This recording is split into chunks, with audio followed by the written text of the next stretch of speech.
So now let us understand how to solve question number 2. For that, first let us read question number 2. Okay. I hope you all are having a fresh mood and very interesting to listen the video. Understand it. It's very simple. As we have solved question 1, same thing we have to do. Only one extra line you have to write here, extra sentence. Otherwise, it is same as like question 1. It's very simple. Pay attention, children. You can open your textbook, refer page number 90. I will read the sum. You all go through the sums. Okay. So the question is, the sides of some triangles are given below. So whatever 5 sums you can see, in that 5 sum, 3 numbers are given in every sum. Yes, that 3 numbers are nothing but they are the sides of triangles. Triangle is having 3 sides. So these are 3 numbers indicate the lengths of the 3 sides of triangle. Now see further.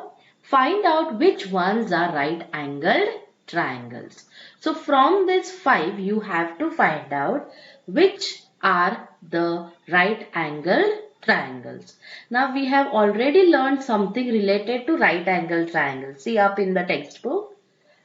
If the lengths of the sides of a triangle form such a triplet means if they form a Pythagorean triplet if lengths of the sides of a triangle, if these are forming a Pythagorean triplet, then the triangle is a right angled triangle. So if these sums whatever are there, if we solve them and if they are forming Pythagorean triplet, that means children they are forming a right angled triangle. Is it so easy? So now let's start and understand how to solve the sums. So now let us learn how to solve the sums from question number 2. So here I have taken the first sum 8, 15 and 17. So we have to solve this sum same like the question 1. So what is the first step in question 1? Yes, we have to find the squares of each number. So here I am writing 8 square. 8 8s are 64. So here we are going to write 64. Our next number is 15. 15 square is equals to, what you will do children? You are going to multiply and you have to check. The square will be 225. Next number, that is 17 square, that is equals to 289. So now students, you all are in 7th standard, yes or no? So you have to by heart the squares at least till 20. Okay, means till 20 you should immediately tell the square of any number. So once we'll revise, 8 square 64, 15 square 225, 17 square 289. After writing the square of 3 numbers, we are going to take the squares of the smaller 2 number. The smaller 2 number are 8 and 15 and their squares are 64 and 225. We are going to add them. So see, therefore 64 plus 225 is equals to, it should be equals to 289. Okay, addition of the 2 squares should be equal to the biggest number square. Now we will take these 2 numbers in rough work and we will add and check. 64 plus 225 is equals to 4 plus 5 9, 6 plus 2 8 and 2, that is 289. And is it equal to 289 only? So both are equal. So we can say that square of other 2 numbers is equals to square of the biggest number. So the next step, that is therefore. Now 64 is nothing but what? 8 square. So we are going to write 8 square plus 225 is whose square? 15 square. So we'll write here 15 square is equals to 289. 289 is nothing but 17 square. So we are going to write here 17 square. Now the next thing, if the squares of the smaller number addition of them is equal to the biggest number square, then what we can say, what are they forming? Yes, they are forming Pythagorean triplet. So we will write here, therefore 8, 15, 17 is a Pythagorean triplet. Okay. Now we have learned that if the three given numbers, if they are forming Pythagorean triplet, then they also form a right angled triangle. So children, hence it is a right angled triangle. Did you understand here how to solve this sum?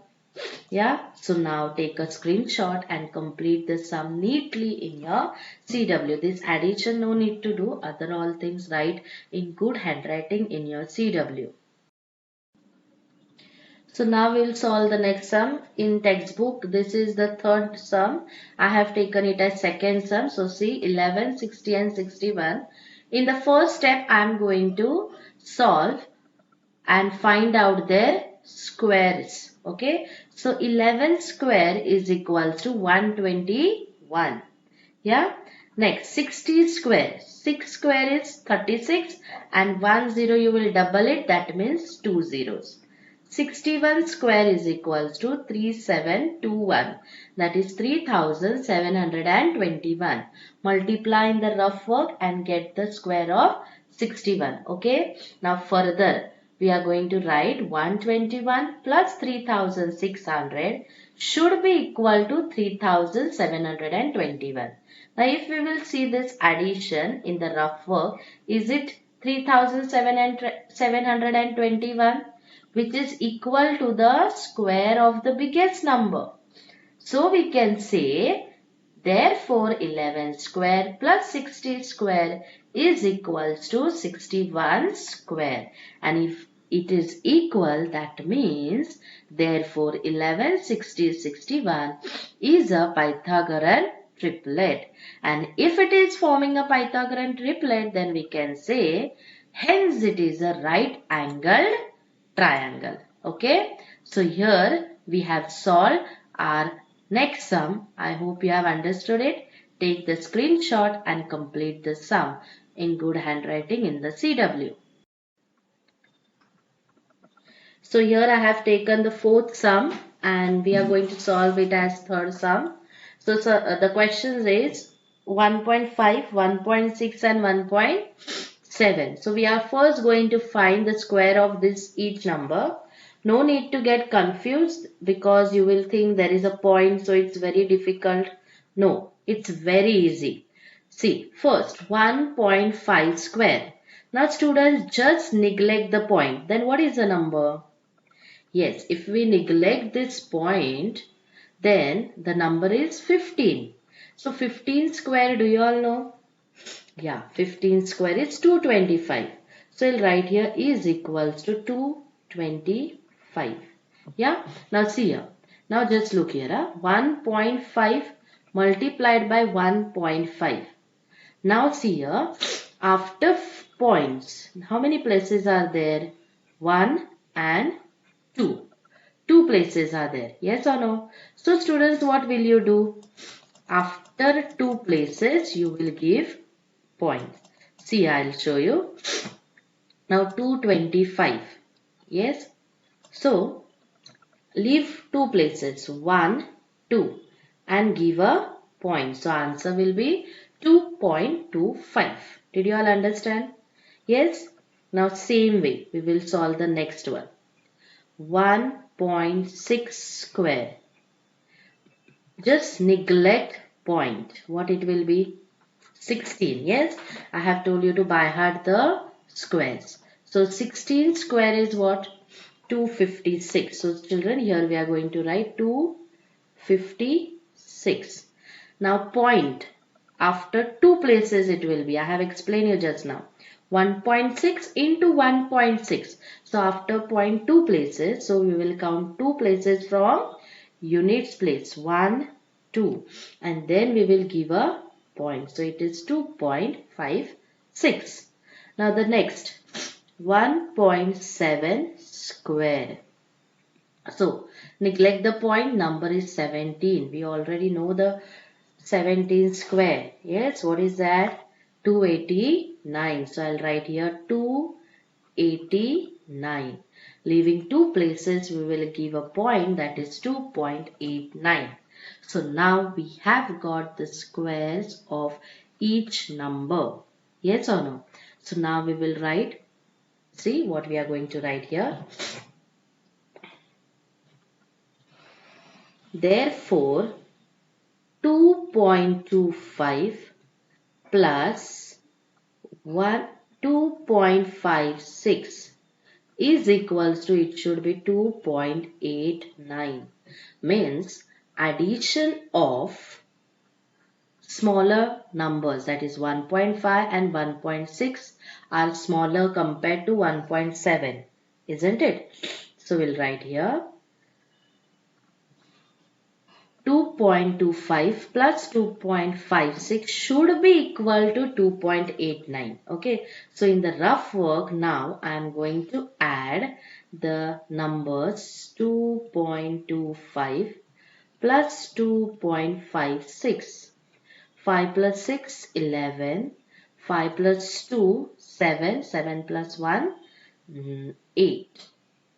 2 plus 2, 4. So we are getting 4.81. Yes or no? Is it equal to 2.89? No, it is not equal to.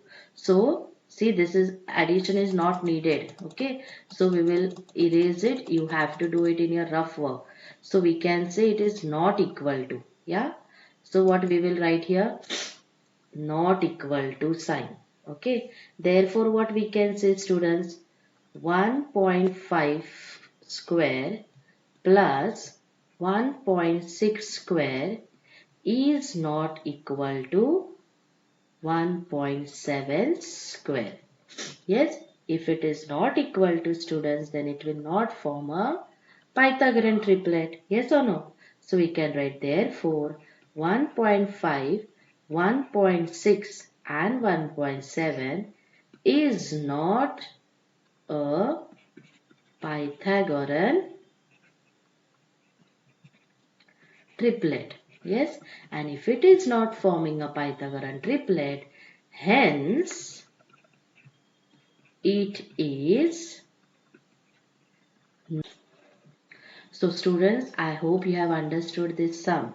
Yes, solve this sum. Understand it first and then solve it in good handwriting. Okay, so it's very simple. Solve the sum. So now let us solve the next sum, which is the fifth sum in your textbook, that is 40, 20 and 30. In this question, you can see the biggest number, that is 40, is at beginning. In other sums, it was last. Doesn't matter, we have to solve the same. Yeah. See how to solve. First step, we are going to find square of each number. So 40 square is equal to 1600. 20 square is 400, correct? 2 2s are 4 and 2 zeros. Next 30 square. Yes, what is 30 square? 3 square is 9 and 2 zeros 900. So here we have got the squares of all numbers. Now pay attention, children. We need the smaller numbers squares addition, which should be equal to the biggest numbers square. Yeah. So now you can solve it in the same way, but just pay attention that the small numbers are 20 and 30 and biggest number is 40. So first you are going to write 400 plus 900. Okay. Now just look here. Pay attention. Therefore 400 plus 900 should be equal to 1600 or 1600. So see, here this is our greatest number and it's square.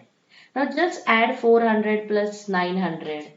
4 plus 9, 1300. Yes, is it equal to 1600?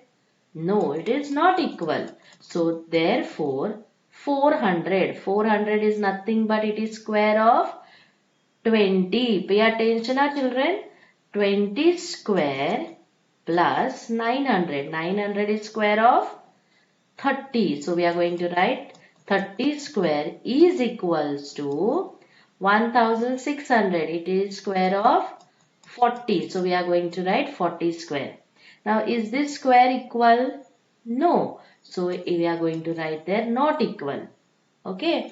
Because 400 plus 900 doesn't give us 1600. It gives us 1300. Okay. So therefore last statement will be 40, 20 and 30 is not a Pythagorean triplet. And children, we all have studied that if it is not a Pythagorean triplet, hence it is not a right angled triangle. Okay. So did you all understand how to solve the sums? So here in total we have 5 sums. I have solved 4 sums from question 2. Only one sum you have to do as a homework. So I hope you will complete that sum and this 4 sum. Yes or no? So now what you are going to do? You are going to complete question 2, all 5 sum in your CW. And thus we have completed our chapter Pythagorean theorem. Okay. So here we have completed which chapter? Pythagoras theorem. Okay.